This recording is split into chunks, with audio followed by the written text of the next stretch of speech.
Сайн байцгаана уу? Та бүхэндээ энэ өдрийн мэнд хүргэе. Кира Кира подкастын маань 3 дахь удаагийн дугаар та бүхэнд хүрэхэд бэлэн болсон байна.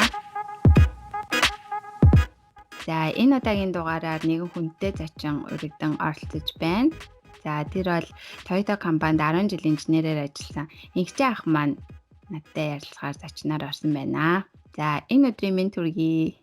За сайн байна уу, энэ өдрийн мэндийг хүргэе, Ингчин байна. За, өөрийгөө танилцуулахаас эхлээд манай зочдод инженерээр ажиллахаас эхлээд одоо яг ямар үйл ажиллагаа эрхэлсэн, ямар компанид яг ямар албан тушаалд ажиллаж байна гэдэг талаас нь танилцуулаад тэрийг хэлье. За би 2007 онд Монгол Улсын их сургуулийг сүлжээний инженерээр төгсөөд 2008 онд анх Японд ирсэн. Тэгээд 2008 оноос хойш одоо 10 жилийн хугацаанд Toyota автомашин загвар зохион бүтээгч инженерээр ажиллаад тэгээд сүүлийн 1 жил одоо Монгол Японы хооронд одоо өөрийнхөө бизнесийг эхлүүлээд явж байгаа. За ямар чиглэлийн бизнес эрхэлж байна тэр талаараа жоохон дэлгэрэнгүй ярих уу? За тэгээ ерөнхийдөө бол яг би өөрөө Японд инженерээр ажиллаад бид нар энэ Японд одоо жишээ нь инженерүүд маань юу сурах хэрэгтэй юм бэ? Ямар шаардлага байд юм бэ гэдэг имийг яг өөрийн биеэр мэдрээд суралцаад тэгээд тэр боломжууд маш их байд юм байна. Тэгээд тэр боломжуудыг маш олон залуучуудад түгээе гэдэг үүднээс Монголдо инженерүүдэд бэлдээд Японы компаниудад инженерээр ажилд оруулдаг. Бас мөн Монголдо бас сайн ажлын байр бий болгоё гэдэг үүднээс Монголд хамгийн хийж болох ажлын байр гэх юм бол мэдээлэл технологийн чиглэлээр програм хөгжүүлэлтийн ажлыг Японоос аваад Монголдо хөгжүүлж байгаа. За та Toyota компанид 10 жил инженерээр ажиллаад одоо өөрөө инженер бэлдээд Японд боловсруучсан бэлдэж оруулж байна гэсэн үг тий? Тий. За тэгээд яг Монголд инженерийг бэлдэж гин гэж байна л да. Яг хаанаас нь аль хүртэл одоо ямар төвшөнд бэлдэж гин гэх юм уу тий? Тэр талаар нь жоохон дэлгэрүүлээд ярих уу? За тэгээ Монголд одоо их сургууль төгсөөд инженер мэргэжлэр их сургууль төгсөөд шууд Японд ажилд орё гэхээр ажилд орох боломжгүй байдаг. Яагаад гэхээр нэгдүгээрт Японы хэлний төвшин шаарддаг. Хоёрдугаарт яг энд ажиллахад бизнес манер буюу одоо Японд ажиллах арга барил, хүнтэй яаж харилцах ёстой гэдэг тийм шаардлагуудыг тавьж идэг. Тэрийг манай инженерүүд мэддэг учраас бид нар Японы хэл болон бусад одоо энд шаардлагатай зүйлсүүдийг Монголд 6 сарын хугацаанд заагаад тэгээд шалгалтаа өгөөд ярилцлагандаа тэнцээд Японд ажилд ортгоо гэсэн үг. Ярилцлагандаа гэдэг нь танай компаниас авч байгаа ярилцлага уу эсвэл Япон компаниас нь авч байгаа ярилцлага гэсэн үг үү? Япон компаниас нь шууд ярилцлага авдаг гэсэн үг. За тэгээд ерөнхийдөө Монголд инженерээр сургуулаа төгсөөд тэг Японд ажиллах боломжтой болно гэсэн үг юм байна. Тэгэхээр шинэ төгссөн ажилтнч байж болно эсвэл одоо хэдэн жил ажлын туршлагатай хүн байж болно гэсэн үг шүү дээ тий. Тий. Ерөнхийдөө туршлагатай ажилчид бол харьцангуй гайгүй. Туршлагатай ажилчид маань болохоор илүү өөрсдөө мэдээлэл ихтэй, илүү маш олон зүйлсүүдийг судалсан байдаг учраас зөвхөн Япон гэлтгүй Америк руу ч юм уу бусад орн руу аюух ажиллахаар явдаг. Шинэ төгсөж байгаа хүмүүсийн хувьд болохоор илүү энэ маань илүү том боломж болж өгдөг. Яагаад вэ гэхээр яг энэ чиглэлийн мэдээлэл ч юм уу яг энэ чиглэлээр одоо тэдрийг бэлдэж гаргадаг компаниуд бол одоохондоо Монгол цөөхөн байдаг. Тэгээд тэдэрт Монголдо төгсөн гутаа Монголынхаа дипломоор олон улсад шууд үнэлэгдээд ажилд орох боломжтой гэсэн үг. За инженер гэхээр чи инженер чинь дотроо бас аюул олон төрөл байгаа шүү дээ тийм механик инженер, авто инженер, одоо компьютер програм хангамжийн инженер, систем инженер гэд бас нэлээд олон төрөл байгаа гэж бодож байна л доо. Ерөнхийдөө энийг ямар ч салбарлуу нь хөрвж болно гэсэн талаас нь ойлгох уу эсвэл яг одоо IT инженерч байд юм уу те машин механистийн инженер ч юм уу яг нэг заасан чиглэл байгаа юу? Бага. Одоогоор бол яг үндсэн дөрвөн чиглэлээр инженер бэлтэж байгаа. Тэр нь нэгдүгээрт програм хангамжийн инженер, электроникийн инженер, механикийн инженер, барилгын инженер гэсэн үндсэн дөрвөн чиглэлээр инженер бэлтэж байгаа. За тэгээд инженерүүд маань Япон хэл бол инженерүүд мэдээж их сургуультай болоо огт үзэж байгаагүй байдаг гэж бодож байна тий. Англи хэл төлөв үздэг байсан баха. Тэгээд бүр Япон хэлийг эхнээс нь сураад ямар төвшин хүртэл сураад энэ дэрж байгаа вэ? Манай Монгол Улсын их сургуулиудын хувьд сонгох хичээлээр олон Япон хэл байдгийн байлээ. Тэгээд инженерүүд маань тэр болгон тэр хичээлийг сонгож үздэггүй ихэвчлэн англи хэл юм уу эсвэл бусад мэргэжлийн хичээлүүдээр сонгоод үздэг юм билээ. ихэнх хүмүүс маань болохоор Японы анхнаас нь хэлж үзэж байгаа. Тэгээд 6 сарын хугацаанд N3-аас N2 түвшин хүртэл суралцаад тэгээд Японд ирдэг гэсэн үг. За 6 сарын хугацаанд тэрийг нь танай компани өөрсдөө бэлдэж авчирч байгаа гэсэн үг юм тий. Тийм манай компани маань Шүтээс болон Моёстой хамтраад тухайн сургуулиуд дээр нь очиж одоо энэ Японы задлаа гэсэн үг. Тэр сонгож авчирж байгаа одоо инженерүүд одоо би Япон явъя гэдэг юм бол тухайн мэргэжлэр төгссөн байхаас гадна ямар нэг дүнгийн ч юм уу болцол шалгуур гэсэн юм байдаг. Юу байгаа. Мэдээж тухайн чиглэлээр бол 4 жилийн их сургууль төгссөн байх шаардлагатай. Дээрээс нь хувийн хандлагыг маш их хардаг. Одоо шинэ хандлага нь ямар байна? Хүнтэй харилцаж байгаа харилцаа буюу communication ямар байна? Тэгээд бас өөрийгөө биеэ хэрхэн яаж зөв авч явж байна гэдэг талаас нь ерөөдөө хувийн талаас нь бас аягүй их харж шалгуур тавьж авдаг гэсэн үг. За тэгэхээр би асуултаа бас нөгөө та чинь Toyota компани 10 жил инженерээр ажилласан гэдэг байгаа тий. Тий. За тэр талаар нь жоохон асууя гэж бодож байна. 2008 онд Toyota компанид шууд инженерээр ажиллахаар ирсэн үү? Эсвэл өмнө нь өөр ажил хийж байгаад ч юм уу энд өөр зорилгоор ирээд тэгээд Toyota компанид ажилтнаар орсон уу? Анх ер нь яг ямар чиглэлээр Японд ирээд тэгээд Toyota компанид хизээ яг яаж орох болсон? Тэгээд тэнд ажиллаж исэн хугацааныхаа бас сонирхолтой зүйлсээ ярьж өгвөл. Анх ирсэн түүх маань бас их сонирхолтой. Би өөрөө оюутан байхдаа Робокон тэмцээнд ордог байсан. За. Тийм тэгээд Моёсын хамгийн анхны Робоконы багийг төрүүлсэн багийн нэг гишүүнээр оролцоод олон улсын тэмцээнд бид нар роботын тэмцээнд оролцоод тэгээд тухайн тэмцээнээсээ бид нар Toyota Awards гэж шагнал авч ирсэн.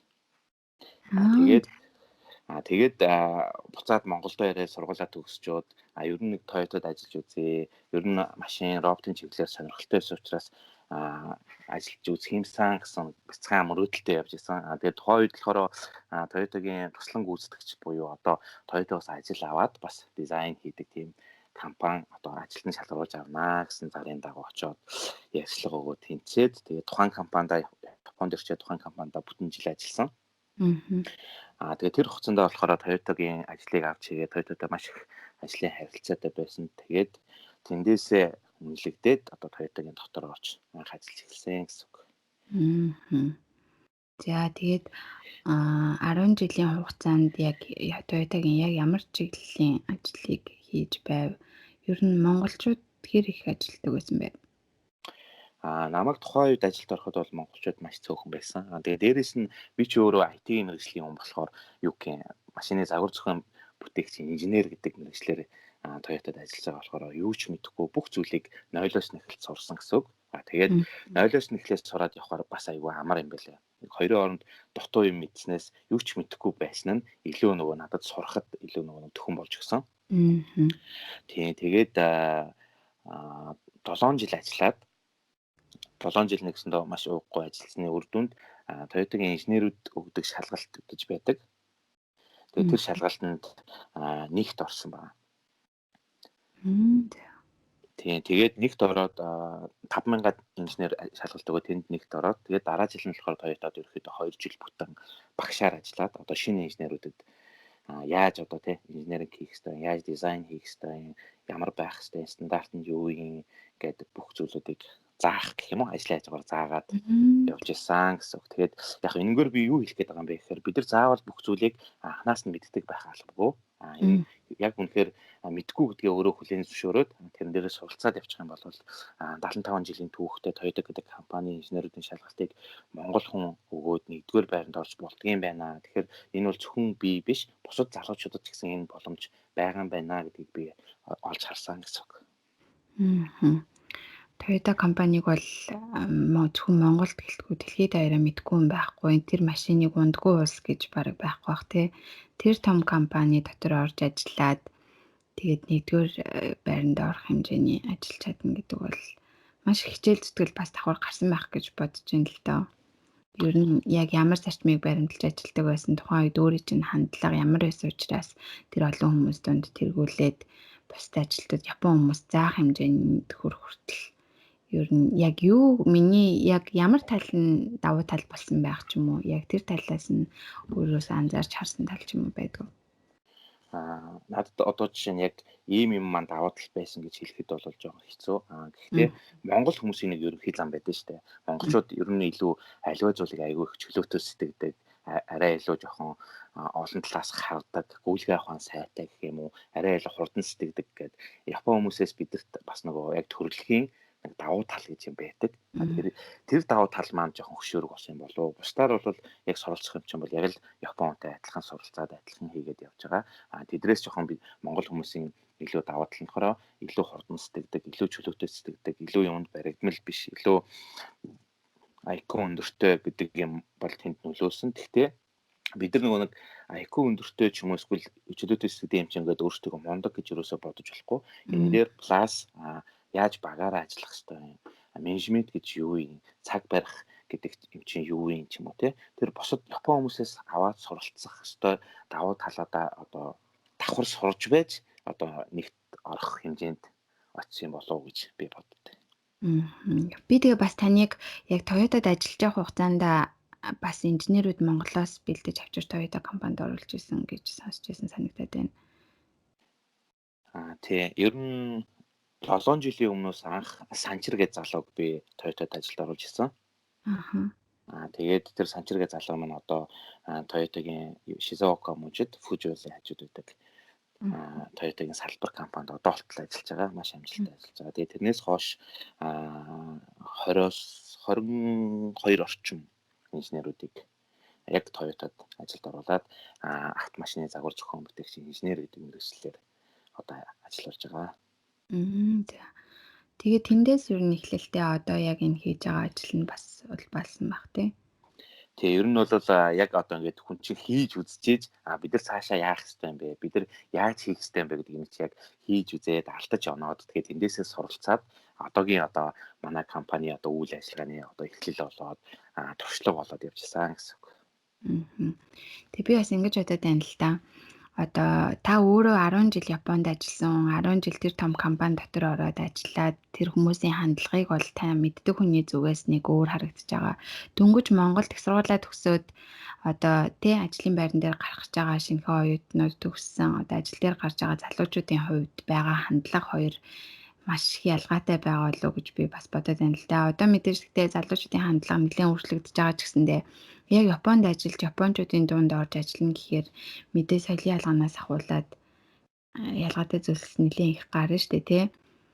Одоо таны бэлдэж авчирж байгаа хүмүүс одоо таны тэр 10 жил ажиллахдаа харсан хандлага хоёр яг таарч зогсож гин үү? Ер нь ялгаатай тал, дутагдaltaй тал ч юм уу эсвэл олзуурхууштай тал гэх юм бол яаж ажиглагдаж гин таны сэтгэлд чинь яг бүрэн хүрч чадж гин үү? Эсвэл та өөрөө тэр хэмжээнд бэлдээд бэлэн болсон гэсэн нөхцөл байдалтай очирсан цагта энэ компани танилцуулж өгч гин үү?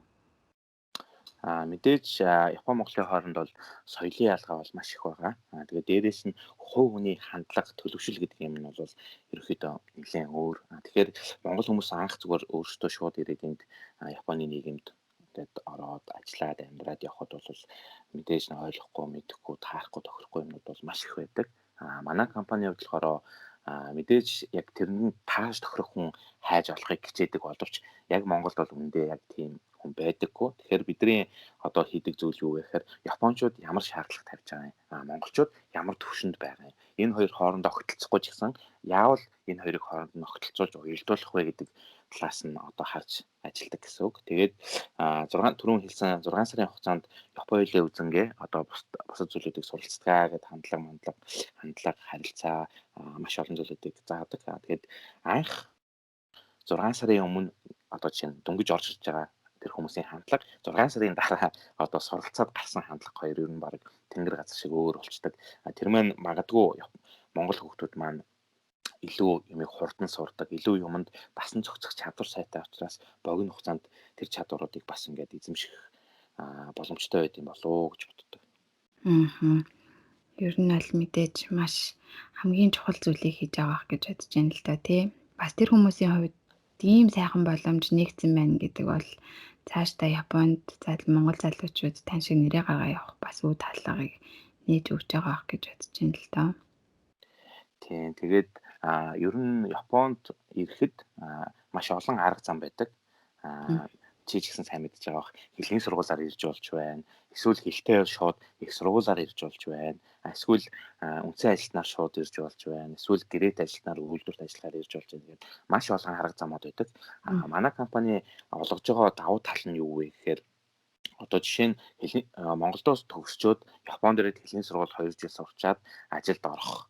Шууд Монголдоо 6 сар хэлээ үнэхээр сайн хичээж үзэж чадах юм бол шууд ажилд орох хоёрын хооронд мөнгө санхүүгийн хувьд болон цаг хугацааны хувьд асар их ялгаа гарна. Бүтэн 2 жил сургалтынхаа төлбөрийг төлөөд эндээ хэлээ үзэнгээ илүү цагийн ажил хийгээд тэгээ байрныхаа мөнгийг төлөөд амьдрах зардлаа гаргаад бүтэн 2 жилийнхаа цаг хугацааг зарцуулаад дараа нь ажилд орсноос одоо үнэхээр хичээж чаддаг хүмүүст бол Монголдо 6 сарын хугацаанд сургалтанд суугаад ажилд орно гэдэг бол маш том боломж. Тэгээд чиний хувьд жишээ нь анх ямар байдлаар анх Японд ирж байсан бэ? Тийм миний хувьд болохоор яг сая таны хэлж байгаа цаг хугацаагаа алдах замыг сонгосон байна. Анх би яг Японы сургуулиар ирж исэн. Японы сургуульд 1 жил 6 сар сураад тэгээд цаашдаа бас ер нь бол сурах зорилготой ирсэн учраас цаашдаа суръя л гэж бодож байсан л доо. Хэлний сургууль төгсөөд ажилд орно гэдэг ойлголт ер нь бол миний эргэн тойронд яг байгаагүй л дээ. Би анх яг Осака хотод ирж исэн. Тэгээд тэр Токиог бодох юм бол нэлээд мэдээлэл дутмаг байсан болов уу гэж би яг бодогдод байдаг байхгүй юу? Тухайн үед яг өөрөө хайж хүмүүс одоо юм ажиллах боломж байдаг гэдгийг одоо эргэн тойронд хэлж зөвлөдөг хүн байдгүй учраас тэр хугацаагаа бас алддаг хүмүүс ч гэсэн нэлээх байдаг юм шиг надад санагдаад байдیں۔ Тэгээ би яг 1 жил 6 сар ажиллаад 1 жил 6 сар хэлний бэлтгэл сурчаад тэг Япон компанид ажиллаж үзэх юмсан гэд айгүйх бодогдоод байдаг ус учраас Япон компаниудыг нэлээд судлаад багш нартайгаа ч гэсэн нэлээд зөвлөлтөөд тэгээ яг хэлний бэлтгэлээ төгсөөд дараа нь судлаач оюутнаар 1 жил сураад тэгээ яг ажилд орж исэн. Тэгээ одоо бол ерөөсөө ямар азар тэгж өөрийгөө даачилж те ажиллаж чадна гэсэн итгэлтэйгээр ажилд орсон ингээд аяг жоохон бас баярлдаг гэх юм уу. Тэгэхээр ер нь бол хүн өөрийгөө голохгүй одоо Монголд одоо ийм сайхан боломж байж байхад ч тэрийг очиод яах бол тэх болов ингэж бодхолоо очиод хилээ эхлээд сурыг гэж бодох биш. Ерөөсөө л чадна гэсэн сэтгэл зүтгэлээр л юмд хандах хэрэгтэй юм байна гэдгийг аягүй сайн ойлгож авсан. Манай Мишель маань одоо яг ямар чиглэлээр ажиллаж байгаа вэ? Би бас яг IT-ийн чиглэлийн компанид ажиллаж байгаа. Одоо систем инженерээр гэж монголоор орчуулах байх гэж бодож байна л доо яг IT-ийн чиглэлийн. Тэгээ миний өөрийн төгссөн мэргэжил гэх юм бол тээврийн менежмент гээд одоо тээвэрлэлттэй ачаа барааны тээвэрлэлт агуулах одоо бүх сэдвийг хамарсан тийм менежментийн чиглэлийн мэргэжил ахгүй юу? Тэгээ одоо миний энэ ажиллаж байгаа IT-ийн компани гэх юм бол яг тэр чиглэлийн систем зохиодог юм IT-ийн компани байдаг. Тэгээд нэг талаараа Монгол төгссөн мэргэжилтэй маань уялддаг ч гэсэндээ IT гэдэг салбар бол миний хувьд шинэ салбар байсан. Тэгээд одоо тэр дунд ороод нэлийн хичээгэл суралцаад л Япончуудаас бас олон талаас нь суралцаад өөрийгөө тачлаад явж байна да. За. Тэгээд та Toyota 22 ажилтан нийт оруулсан гэсэн тий. Одоо яг энэ өөрийнхөө бизнес гэхүү компанийг нээж эхлүүлээд нийт яг одоогийн байдлаар хэдэн инженерийг Японд бэлдэж авчираад байна. Цаашид хэдийг авчих гэж энэ төлөвлөгөө ер нь хэд байна? Тийм тоо байна. Одоогоор нийт 70 гаруй инженер Японд ажилладаг. Тэр маань болохоор мэдээж түрүүний хэлдэг 4 салбарт хамаарагдах инженерүүд ингээд тухайн компаниудаа хуваарлагдаад ажилладаг гэсэн үг. Тэгээд цаашдаа эх жилийн төлөвлөгөө гэх юм бол бид нэр бас нэг 100-аад инженер бэлдээд ажилд оруулъя гэсэн зорилготой байгаа. Тэгээд аль болох бид нар олон инженер наашаага Япон руу явуулаад сургаад төлөвшүүлээд тэгээд цаг баримтлах хариуцлага гэдэг юмыг ухамсарлуулад олон улсын стандартын дагуу хэрэглэгчид нь ямар шаардлага тавьдیں۔ Зах зээл нь ямар байдгийг яг тэр дотор нь ороод үзээд мэдээд гаргаад тэгэд мэдээж энэ олон хүмүүс маань бүгд буцахгүй байх. Гэхдээ олон хүн явуулах хэрээрээ олон буцах магадaltaй хүмүүс өсч идэг. Тэгээд тэр залуучууд маань бас 1-2 хүн бэлдээд Монголд очиод Монголоо хөгжүүлнэ гэдэг бол аюу хэцүү. 100-100-аар нь бэлтжиж тэр хэмжээний масс, тэр хэмжээний нийгэмд нөлөөлөх хэмжээний одоо бүтээл одоо оюуны баялагийг Монголд бүтээх боломжтой гэдэг үгнээс цаашдаа ч гэсэн жил болгоно 100 инженер бэлдэх тийм төлөвлөгөөтэй байгаа. Тэгээ би бас сая яг түрүүн таны яриан дундаас Япон компани тавьж байгаа шаардлагад нийцүүлж одоо Монголд байгаа тий шинээр төгссөн оюутан залуусыг бэлдээд тэр шаардлагад нийцүүлээд авчирч байна гэдгсэн шүү дээ тий. Япон компани тавьж байгаа шаардлага нь юу нь яг ямар шаардлагууд байна? Тэгээ яагаад юу н заавал ингээд Монголоос тий Япон энэ их хүн амтай энэ хөгжчихсэн энэ нийгэмд Монголоос инженер авч ажилуулахыг хүсээд байна. Тий. Тэр талаас нь жоохон таны За тэгээ. Яг хоо миний ярих юм бол яг хоо миний өнцгөр харж байгаа гэх юм уу? Тэр талаас нь би бол яг жоохон базар ярих гэж бодож байна. Япон компаниуд бол Япон орн чи өөрөө 130-аад сая хүнтэй. Тэгэхдээ залуу хүмүүсийн тоон жилээр их тусам багасж байгаа. Тэгэхээр яг залуу ажиллах хүчин гэдэг энэ талаас гэх юм бол Япончууд багаар одоо хүний дутагдалд орж байгаа нэгдүгээр. Хоёрдугаарт болохоор мэдээж бид нар Японы оронд байгаад Япон компани хэрэг ажиллуулах юм бол Япон үнэл авахыг бодно. Тэгэхээр эдний тавьдаг шаардлага болохоор яг тэр Японд тавьдаг шаардлагаа эдгээр ерөөхдөө тавьж байгаа Япончууд маань. Тэгэнгუут нь Монголд буюу бусад орнуудад суралцсан яг тэр арга барил тэр тавьж байгаа тэр нэг хандлага ийм төвшөнд байх хэрэгтэй гэдэг юмд нь бол угаасаа өөр Японоос өөр орнд гэх юм бол угаасаа байхгүй.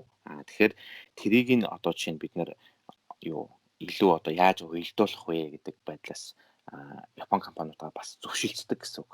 Яг ингээд монголчууд маань ийм том давуу тал байна. Илүү хурдан сэтгэдэг юм нь насан зохицох чадвар сайтай гэдэг одоо оюуны потенциалтай гэдэг ч юм уу. Яг тэр монгол хүний сайн талыг тэнд одоо PR хийгээд нөгөө талаасаа одоо жишээ нь Япончууд бол N2, N1 гэсэн Японы төвшин шаардахад бид нар бол N3 төвшин байгаа ч гэдэг юмыг ярилцдаг.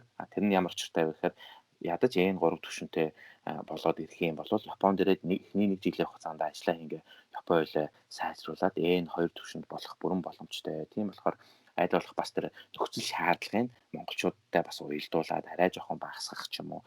Тиймэрхүү талаас нь бас Япон компаниудаа ярилцдаг гэсэн үг. Тэгээ мэдээж огт Монгол инженерүүд хэрэг Японд байдаггүй ч юм уу. Эсвэл монгол хүмүүсийг одоо үнэлэх үнэлэмж Япончуудад бага байсан бол монгол хүмүүсийг бол ажилд авахгүй. Монголчуудыг маань бас азар сумогийнхоо аваргуудаар монголчуудыг бас илүү таньж мэддэг. Тэгээд дээрэс нь бас өмнө ажиллаж байсан ийм монгол инженерүүд байна гэд одоо бодит одоо туршлага яриад тэгээд тэрэн дээрээ улбаалаад одоо тэрнтэй нь уялдуулаад тэгээд монгол инженерүүдийг авах нөхцөлийг ерөөхдөө бүрдүүлдэг гэсэн үг. Сумо гэснээс яалтчгүй Монгол гэхээр үнэхээр Монголын талаар мэдлэггүй хүн бол шууд сумоогоор төсөөлдөг тий. Үнэхээр монголчуудын сумогийн одоо тий энэ амжилт үзүүлж яваа энэ нэр хүнд бол биднэрт бол маш их бас эерэг талаар нөлөөлдөг байх гэж боддог байхгүй юу?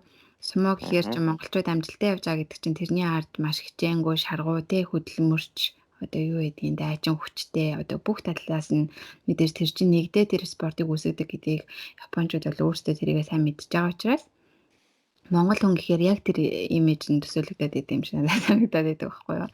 Намайг Монгол гингүүд эмэгтэй хүн байсан ч гэсэн чи яг хүчтэй байх гэж байгаа юм шиг ч юм уу те. Чи яг шаргуу ажиллаж чадах байх гэсэн итгэл шууд хүлээлгэж байгаа юм шиг яг сумгаар төсөөлж байгаа болохоор. Харин тийм. Тэг санагдаад байдаг. Яа тэгээд одоо цаашид ерөнхийдөө тий монголчуудад одоо эндээ ажиллаад Монголдо буцаад монголчууд маань бас залуус маань нэгдээд олон инженерүүдийг Японоос авах зүйлийг нь аваад Монголдо бас гэрэл гээгээ нэмэх зүйлсийг хийж эхлэх байхаа гэдэг сая тэр талаас нь ярьж байна. Өөр бас сүүлийн үед ахлах сургууль, бага сургуулиудад чиглэл үйл ажиллагаа бас танай компани хийж байгаа гэж би бас мэдээлэл хайж утсан ч гарч ирж илээ. Тэр талаас жоохон дэлгэрэнгүй яриач. За тэгээ манай компани маань болохоор Шинэ Монгол Хармаа хүчээ гэдэг баг дунд ахлах сургуулийн одоо роботын лаборатори, IT-ийн лабораторийг байгуулж өгч байгаа. Өөрсдийн төсөв хөрөнгөөрөө. Тэгээд энийг яагаад ингэж байгуулж байгаа юм бэ гэхээр баг сургуулиас нь баг наснаас нь илүү технологид илүү дуртай болгох, юм зохион бүтээх гэдэг юм чинь ямар юм байдгийг бэ? Тэрэнд нь сонирхлын илүү татах. Тэгээд цаашлах юм бол заавал их сургуультай биш 10 жилийн ахлах сургууль ч юм уу дунд сургуультай бид роботыг програмчлах боломжтой гэдэг зүйлийг одоо нөгөө бодитоор тэр сургууль дээр хэрэгжүүлээд тэгээд энэ маань бас цаашаа улбалаад өшөө олон монгол сургуулиуд бас ийм болоосоо гэдэг үүднээс зориод ажиллаж байгаа. Би 5 сард Филиппин явсан. Тэгээд Филиппинд болохоор роботын семинараар явсан. Тэгээд тэр робот нь болохоор бага сургуулийн хүүхдүүдэд зориулсан робот. Тэгээд бага сургуулийн хүүхдүүд хүртэл програмчлах боломжтой, хялбараар програмчлах боломжтой тийм програм байдаг. Тэгээд Филиппинчүүдийн хувьд болохоор маш гайхалтай орн билээ. Яагаад вэ гэдгсэн чинь сургуульд явуулсан хүмүүс маань болохоор 7 настай хүүхдүүд байсан. Ёо за. Тэгээд 7 настай хүүхдүүд маань бүгдөө англиар ярьдаг, бүгдөө филиппинээр ярьдаг. Тэгсэн хэрнээ энэ роботын програмын хичээлийн семинарыг ороод ингээд туршилтаар ороод ингээд заахад бол бүгдөө маус бариад одоо чинь back ухрах гэх юм бол back гэдэг үгийг тавиад тэнд чинь хэдэн сантиметр ухрах хэрэгтэй юм бэ гэдэг оруулдаг. Тэрийг 7 настай хүүхдүүд өөрсдөө маусаараа чирж оруулаад програмчлаад яг зааврын дагуу бүгдөө суралцаад амар диктатуртай, амар тийм энергитэй. Тэгээд миний төсөөлөөр Монгол буюу бусад одоо орны ингээд 7 настай хүүхдүүд гэхээр би бол маш жоохон хүүхд гэж хардаг. Гэтэл яг бодит байдал дээр үнэхээр энэ сургалтын систем ч юм уу те энийгээ бид нэг ингээд зөв олж хараад зөв чиглүүлж чадах юм бол Филиппиний 7 настай хүүхдүүд роботиксан програмчлаад тэгээд өөрсдийнхөө програмчлсан роботоор хоорондоо тэмцээн зохион байгуулад хоорондоо өршөлтөөд ингээд явхаар тэдэр бол ингээд бүр амар хөөрөөл амар баярлал. Тэгээд тэр энерги ирч хүч тэр боломжийг ингээд Филиппинд очиод ингээд ийм боломжтой байт юм байна гэдгийг хаасан учраас шинэ Монгол хармаа үжи сургуультаа ч гэсэн яг ийм байдлаар ингээд цаашид хөгжүүлэхийг зорж байгаа. Тэгэхээр ийм байдлаар хөгжүүлнэ гэдэг бүр одоо шинээр эхлэл суралцж байгаа хүүхдүүд нь ч гэсэн одоо робот програмчлах боломжтой болгох хэмжээний бэлдэнэ гэсэн үг үү те. Тийм. Гэхдээ Монголын хувьд болохоор мэдээж нөгөө бага ангиас гадаад хэл үздэг учраас дунд ангиас нь гадаад хэл үздэг юм билээ. Тэгэхээр дунд ангиас нь эхлээд роботын програмын үндэс гэж юу юм, яаж ажилладаг, хялбар програмчлалтууд яаж хийдгийг гэдгийг яг тэр сургууль дээр хүүхдүүд маань өөрсдөө дугуйлтандаа яваад одоо суралцах бүрэн боломжтой болно гэсэн үг. За тэгвэл ер нь мэдээж нэлээд ирээдүйдээ чиглэсэн том хөрөнгө оруулалтыг хийж эхэлсэн байна гэж бодож байна л доо. Ер нь цаашид Монголдоо хийж хэрэгжүүлэхийг хүсэж байгаа ч юм уу те одоо яг хийж эхлэх байгаа ч гэсэн цааш нь Монголд нэг ийм зүйлийг бас хийвэл монголчууд маань ингэж өөрчлөгдөх байх ч юм уу те ийм зүйлийг ингэж бэлдээд энэ улсын түвшний ийм болмоор байна ч юм уу. Тийм зорилго мөрөөдөл гэдэг зүйлээс нь үтшүүл хуваалцах.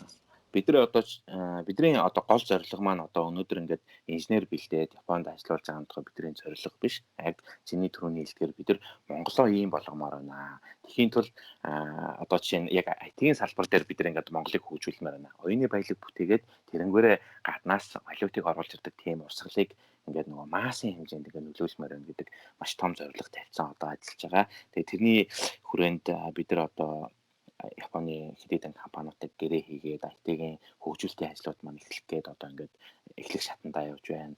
Мөн хиймэл оюуны сургалтыг бид нар яг Японд хиймэл оюуны сургалт явуулдаг програмыг аль биесныхны хэрэгтэйгээр Монголд хиймэл оюуны инженерүүдийг бас энэ 6 сараас эхлээд бэлдээд явж байгаа. Тэгээд тэр маань ч гэсэн магадгүй жилийн дараа гэхэд сар болго 10 хүн бэлддэг. Тэгээд жилийн дараа гэхэд бол нэг 100-аад хүнтэй болчихно. Тэгэхээр тэр 100 хүнээ ашиглаад бид нар ямар community хийж болох юм, ямар шинэ санаа айдиа хийж болох юм, яаж одоо чинь гадны зах зээл рүү тэрийг бэлдсэн болгосон хүчнээрээ толгуурлаад бид нар юу хийж болох юм бэ гэдэг юмыг зориод одоо эхлүүлээд явж байгаа гэсэн үг.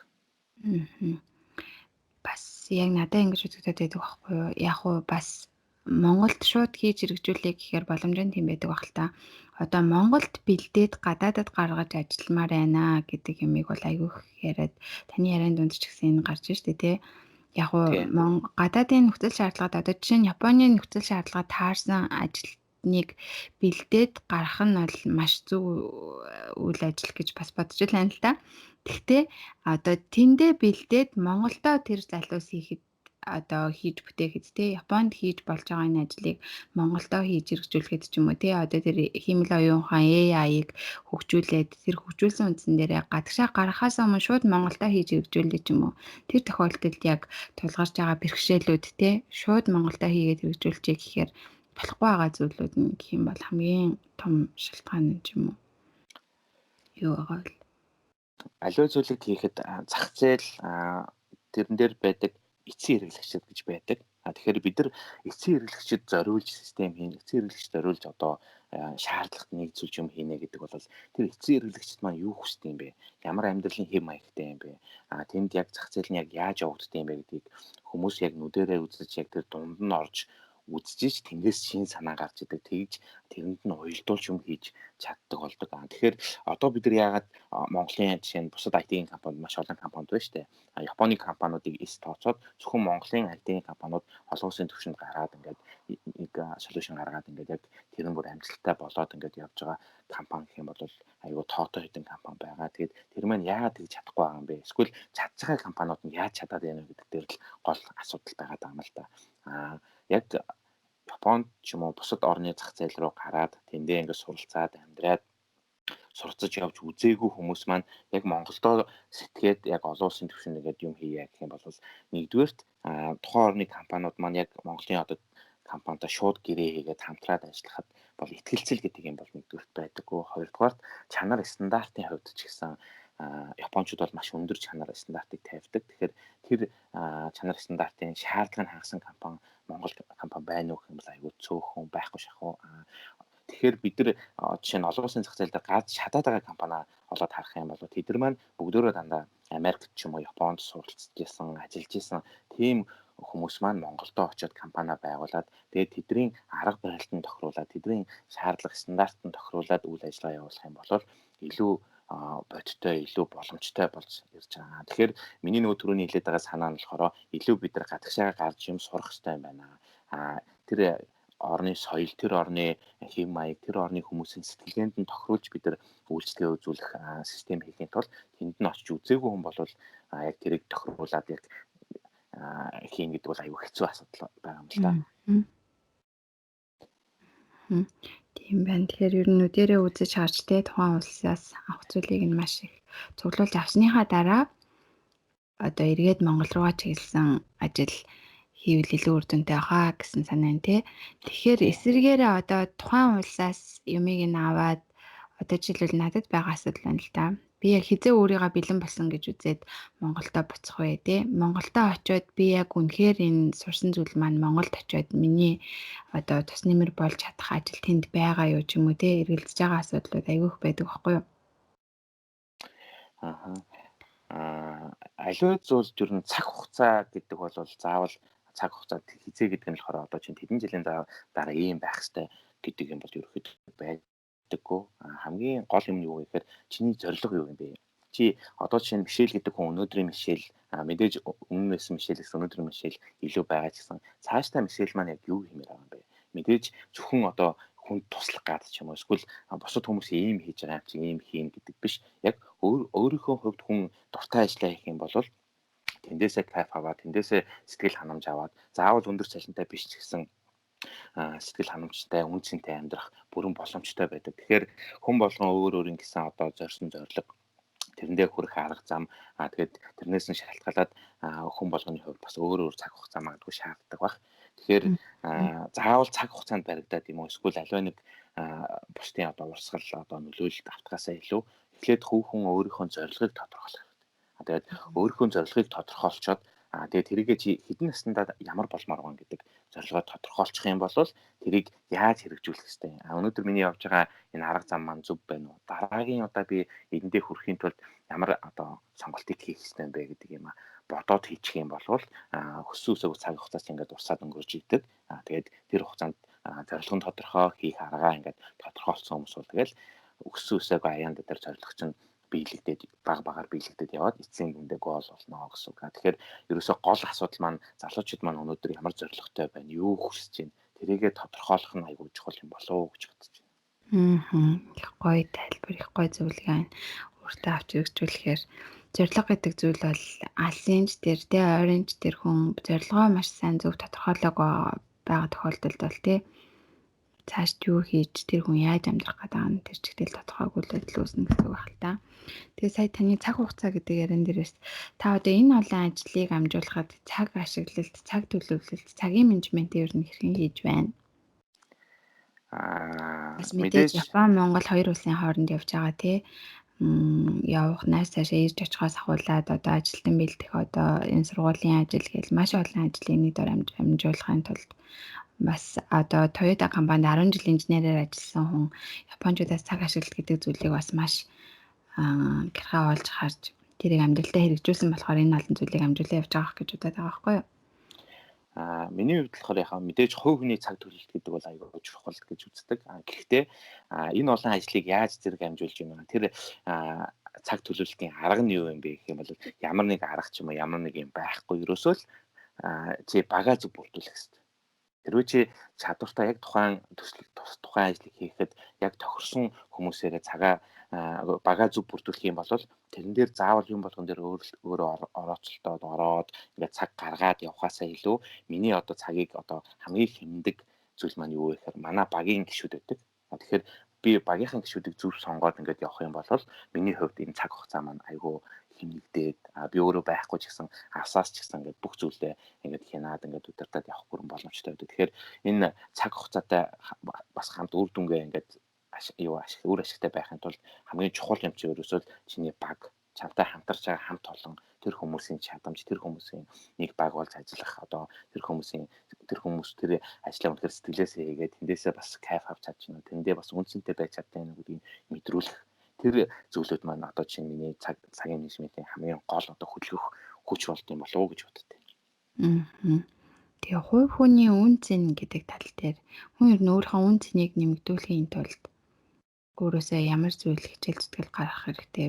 Ер нь хувь хүний үн цэнийг тодорхойлж байгаа гол зүйлүүд нь юу гэж та боддог вэ? Би хувь хүний үн цэнийг ерөнхийдөө хоёр зүйлд хувааж авч үздэг. Тэгээ тэр нь нэгдүгürt мэдээж хувийн чадвар, мэдлэг чадвар. Нөгөөх нь болохоор төлөвшөл, хүн чанар, хүнтэй харилцах харилцаа гэдэг яг нэг хүн байх одоо ямар хүн байх хэрэгтэй юм бэ? Ямар хүн зөв хүн гэж ямар хүн байх хэрэгтэй юм бэ гэдэг ч юм уу те. Хувь хүн талаасаа нэг ийм сектор хуваагаад нөгөөдг нь болохоор мэдлэг чадвар гэдэг зүйлийг нөгөө талд нь хуваацж байгаа. Тэгвэл чинь мэдлэг чадвараа нь ямар чигтай вэ гэхээр хуучин сэтгүүлчд маань зөвхөн үзэг барайл тэр үзэгнийхээ одоо ирээд одоо юу гэх юм хүссэн үгээ урлаад цаасан дээр хэвлэл ингээд явдаг байсан бол өнөөдөр сэтгүүлч хүн болгон IT-ийн мэдлэггүй болол өнөөдөр цаашаа явах болцсон. Тэгээ энэ маань болохоор тэр хувь хүний үнцэн тэр хувь хүний хөгжил талаасаа юм дээр мэдлэг талаасаа хөгжиж явахгүй болохгүй юм байна. Цаг үе одоо 90 үе одоо юм нийгэм маань ямар шаардлагатай вэ? Тэрэнд нь байнгын хүн хөгжиж явах шаардлагатай. Тэгэхээр одоо сэтгүүлч хүн ч гэсэн IT-ийн мэдлэг мэдэхгүй бол өнөөгийн нийгэмд бол аюу тийм хоцрогдмол байдал үүснэ, сул талууд үүснэ. Тэгэхээр тэр хүн энэ нийгэмд үнцэнтэй байж чадахгүй гэхээр үгүй.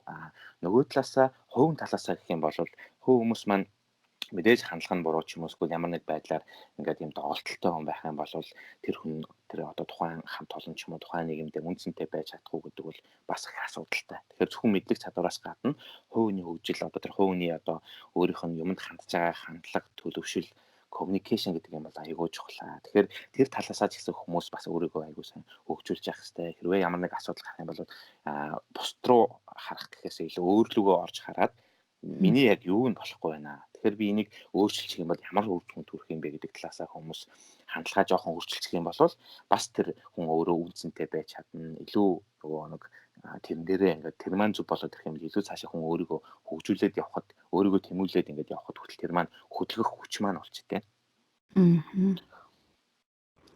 За. Та тэгээд Toyota компанид тэр том компаниас бас маш олон зүйлийг сурч авч амьдралдаа одоо хэрэг хийж хэрэгжүүлсэн гэх юм уу? Одоо тэр компаниас бас үнд зүйлийг бий болгоод тэр компани бас үнд зүйлээ суралцаад явсан зүйл маш олон байгаа гэж бодож байна л доо. Зүгээр энгийн нэг компанид ажиллах, тэр том групп компанид ажиллахын ялгаатай тал нь юу байна? Тэр компаниас би энэ зүйлийг л амьдралдаа үнэхээр маш том сургамж болгож авсан ч юм уу? Тийм зүйл байна уу ер нь? Мэдээж ялгаатай. Ягаад гэхээр Toyota гэдэг компани маань болохоор автомашин үйлдвэрлэдэг дэлхийн компаниудаараа борлуулалтаараа дэлхийд 1 юм уу 2-т ордог.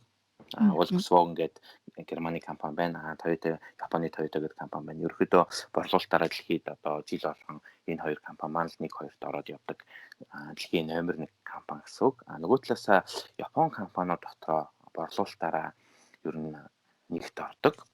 Жил болгон бараг хэдэн жил дараалаад зөвхөн Toyota-гийн нөгөө борлуулалт нь Японы эдийн засагт нөлөөлөх хэмжээний нэгдүгээр тийм компани. Тэгээд тэр утгаараас тэр Япончууд өөрсдөө бас энэ компанид яг үнцэн ажилланаар ажилд ороод ингээд явах амар сонирхолтой хүсэл тэмүүлэлтэй. Тэгээд тэр ажилтныг авах шалгуурамж гэсэн өндөр тэр хэмжээгээр энэ компани соёл, энэ компани үнэт зүйл гэдэг юм чи өөрөө цаанаад ингээд бүрэлдэхүүн тогтоод байж идэг. Тэгэхээр эндээс ингээд суралцаад явсан маань амар том, одоо миний хувьд маш том их сургуулсан гэж үздэг. Тэгээд нөгөө талаасаа яг тэрийг ингээд юу гэх 10 жил суралцаад төгсөөд гараад ирсэн хүн гэхээр ямар ч Япон хүмүүс тэрийг ерөөсөө шууд мэдчихэдэг. Энэ компани бол ийм юм байдаг. Иймийг 10 жил сураад ирсэн хүн гэдэг бол өнөөдөр энэ хүнтэй таад энэ чиглэлийн юм уу ийм юм бол ярих ямар ч шаардлагагүйгээр үнэлэмжийн тэндээгүүр ингээд дагаад явчихдаг гэсэн үг. Нэг талаасаа.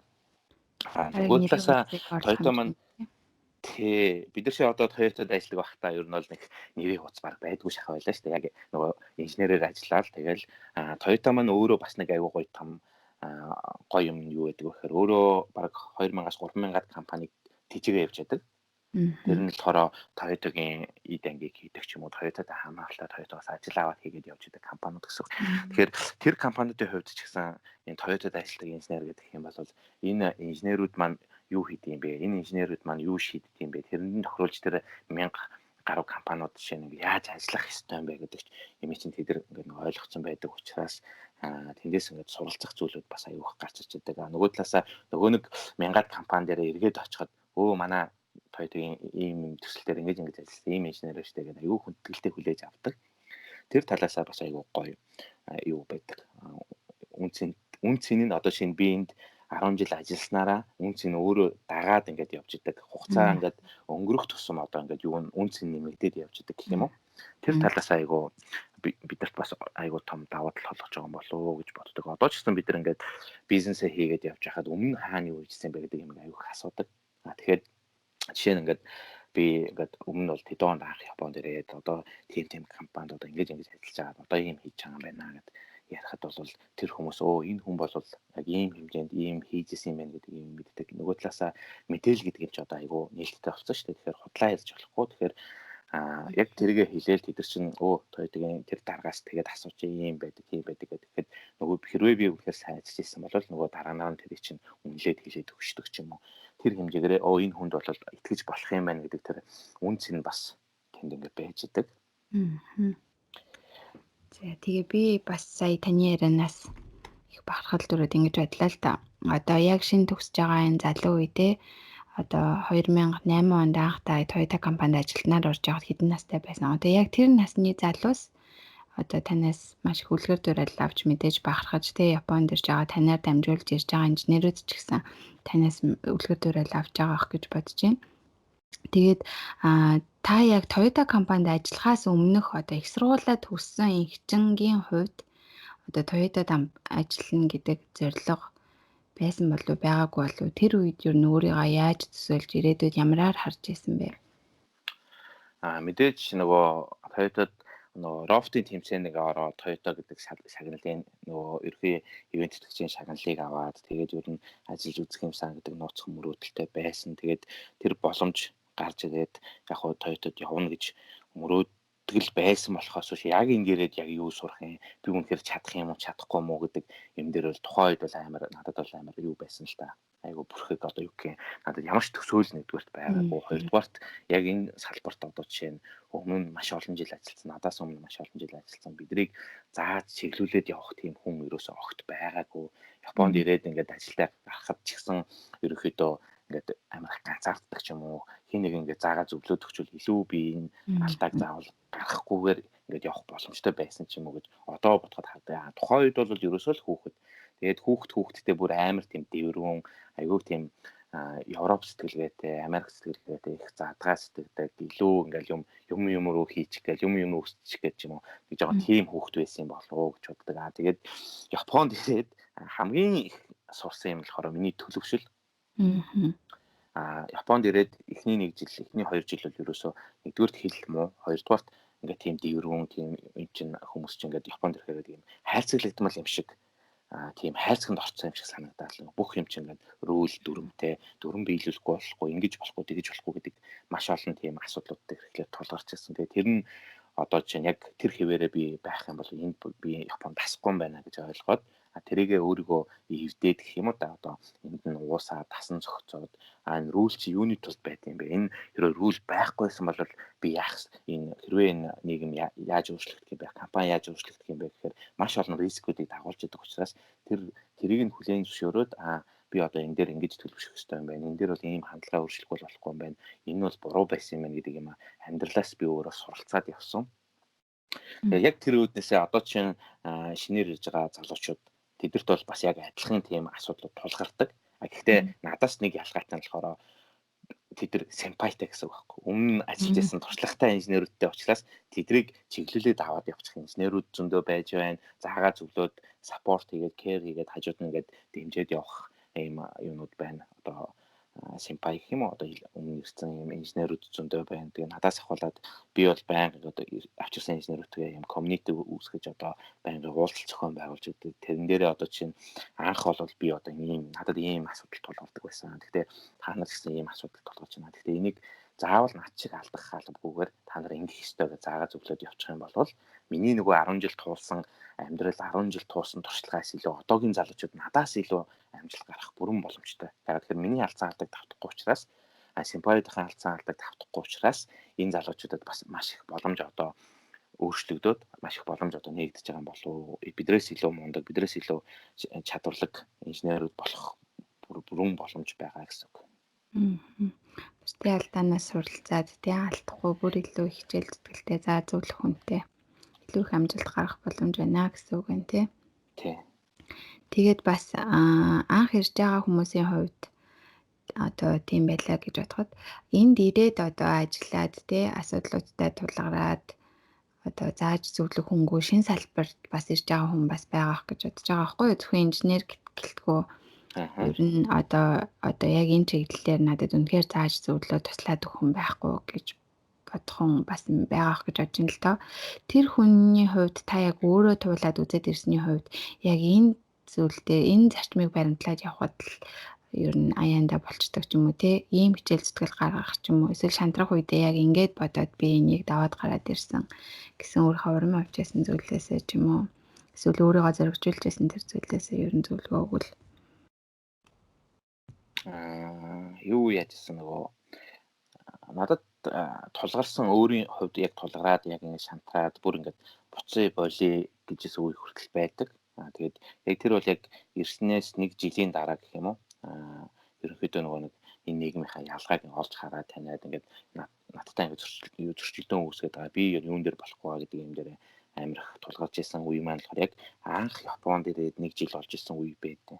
Тэгээд тэр үед болохоор за ер нь би баг болидо буцъя да гэд бараг буцдаг дээрээ бараг тавьчихсан. Нөгөөд ч гэсэн харин марин яшиглэн Монголдо очиж сайхан амьдрна гэд ингээд нэг тийм жоох хүүхд явж исэн. Тэгээ тэр үед надад ерөөсөө ганцхан бодол орж ирсэн.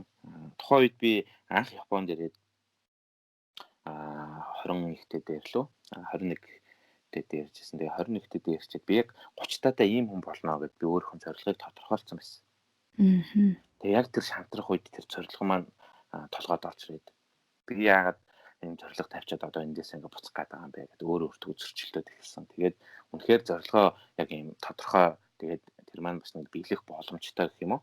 Ийм зорилго байсан учраас тэр зорилготой хүрэхэд бол би ерөөсөө энэ юугаа одоо байгаа бодлоо нэг жоохон цэгцлээд хүлээн зөвшөөрч чадахгүй асуудлуудаа эхлэх хүлээн зөвшөөрчөө. Тэрнээс цаашгаа яаж урагшлах хэрэгтэй юм бэ? Ухрах гэхээс илүү яаж урагшлах хэрэгтэй юм бэ? Би хэрвээ Монгол буцсан байсан бол одоо жишээ нь өнөөдрийн талын инженерийн Монголд Японд ирж ажиллахгүй өнөөдрийн бидний хийж эхлүүлж байгаа ажлууд магадгүй байхгүй. Тэгтээ хэнийг хийж магадгүй. Би яг өөрийнхөө 30 дахь зорилгоо тодорхойлоод тэрийгэ эргээд бодоод тэгээ бас нэг жоохон дүн шинжилгээ хийгээд үтсэн чинь хүн алдаж болно. Хүнд ингээд болохгүй юмуд асуудал гарч болно. Гэхдээ тэр асуудлуудыг бүгдийг өөрөө шийдээд нэг нэгээр нь шийдээд ингээд урагшаа явж л байх юм бол хүн хөгжиж идэг. Урагшлах юм бол ямар ч хэлээс нөгөө зорилготойгоо илүү ойрхон болж байна гэдэг юмыг тухайн үедээ ойлгоод Тэгээд бүх болохгүй байгаа асуудал одоо өөрөө эхэлж хүлээн зөвшөөрчөө дараа нь нэр нь шийдээд явсан. Тэгээд хойд яг хүн аливаа зүйлийг хүлээн зөвшөөрнө гэдэг бол айгүй том чадвар юм байна гэдгийг өөрөөсөө би суралцчихсан. Тэгээд нөгөө яг нөгөө ярианыхаа ихэнд хэлсэн залуу хүмүүс бол яг зорилгоо тодорхойлох хэрэгтэй.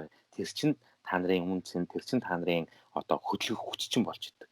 Яагаад тэгэхээр хүн болгоны хувьд зорилго нь өөр. Гэхдээ тэрийг заавал хүнд ярих чадлаггүй, хүн заавал тэр хүн болгон тэр зорилгыг чинь хүлээн зөвшөөрөх чадлаггүй. Зүгээр өөртөө тавьсан зорилгынхаа төлөө тууштай байж чадах юм бол амжилтанд заавал хүрдэг гэдэг зүйлийг өнөөдөр одоо би 10 жил ингээд Toyota-д ажиллаад нөгөө зорилготой хүрчээд эргээд ботход би яг энэ зорилгомаа л намайг ингээд хөтлөөд эндээ аваад ирсэн юм байна даа л гэж боддоо. Сайхан зөвлөгөө байна. Зорилго гэдэг зүйлийг бол хүний хөдөлгөх хүч байна гэсэн сайхан үг хэлж байна те. За ерөнхийдөө яриа маань бас нэлээд их явсан байна. Бас эргээд танаас асууж чадаагүй ч юм уу те. Энэ чиглэлээс нь ярихыг хүсэж исэн гэдэг зүйл үлдсэн бол нэгтгээд төгсгөлд нь таныг хэлээжээ гэж хүсэж байна. Төгсгөлд нь хэлэх юм бол боломжгүй зүйл гэж байхгүй. Тэгээд тэрийг боломжтой болгохын тулд хүний хичээл зүтгэл гэдэг бол айгүй чухал юм байна. Хичээл зүтгэл гаргаад яг хичээл зүтгэл одоо Японд бол дорихгүй шүү дээ. Энэ дорику хийснийхаа үндсэн дээр хүн болгон одоо амжилтанд хүрч идэг. Дорику хийгээгүй бол амжилтанд хүрэхгүй. Гэхдээ хичээл зүтгэл маань өөрөө үр дүнтэй хичээл зүтгэл бол амжилтанд хүргэнэ. Үр дүнгүй хичээл зүтгэл бол ямар ч утга учиргүй. Тэгэхээр бид нар үр дүнтэй яаж хичээл зүтгэл хийх вэ гэдэг дээр хүн болгон өөрийнхөө тавьсан зорилгынхаа төлөө хичээж чадах юм бол үр дүнд хүрнэ. Амжилтанд хүрэх боломжтой. Тэгэхээр яг нөгөө миний хамгийн анх ярианыхаа эхлэлд бол би бүх юмыг 0-оос нь эхлээд сурсан гэдэг шиг одоо Монголын залуучууд болон бусад залуучууд ч гэсэн заавал бүх зүйлийг чадахгүй ч гэсэн аливаа зүйлийг анханаас нь эхлээд сурах юм бол сурах боломжтой, хийх чадах боломжтой. Тэгэхээр боломж гэдэг зүйл маань маш их байдаг учраас тэрийг олж авахын тулд та нар үр дүнтэй хичээл зүтгэл гаргаарай л гэж хэлье. За маш их баярлалаа. Сайхан яриа өрнөллөө. Цаг заваа гаргаад сайхан ярилцсан их жаахтаа маш их баярлалаа. За Мишельдээ ч гэсэн бас намайг ингээд хүндэтгээд урьж оруулсанд маш их баярлалаа. Тэгээд манай энэ Киракара подкастын маань бас нэг зорилго маань залуучуудад бас илүү хэрэгтэй мэдээллийг зөв талаас нь хүргэх гэдэг зүйлийг анх ингээд сонссон учраас миний зүгээс энэ бол маш зөв зүйл. Бид нар нийгэмд айгүй зөвөр нөлөөлж явах хэрэгтэй. Тэрнийхээ хэмжээнд маш олон хүмүүс амьдрал нь өөрчлөгдөж идэг мэдээлэл хүрээд тэгээд тэр хүмүүс бас илүү жоохон зөв сонголтыг хийхэд нөлөөлөх юм болов. Тэгэхээр Мишель маань бас яг энэ зүйл дээр хүмүүст одоо тусдим болж байгаа гэдэг дээр бас би бас амар бахархаж байна. За маш их баярлалаа. Энэ удаагийн подкаст маань энд хүрээд өндөрлөж байна. Энэ хүртэл сонсон сонсогч та бүхэндээ маш их баярлалаа. Баяртай. За баяртай.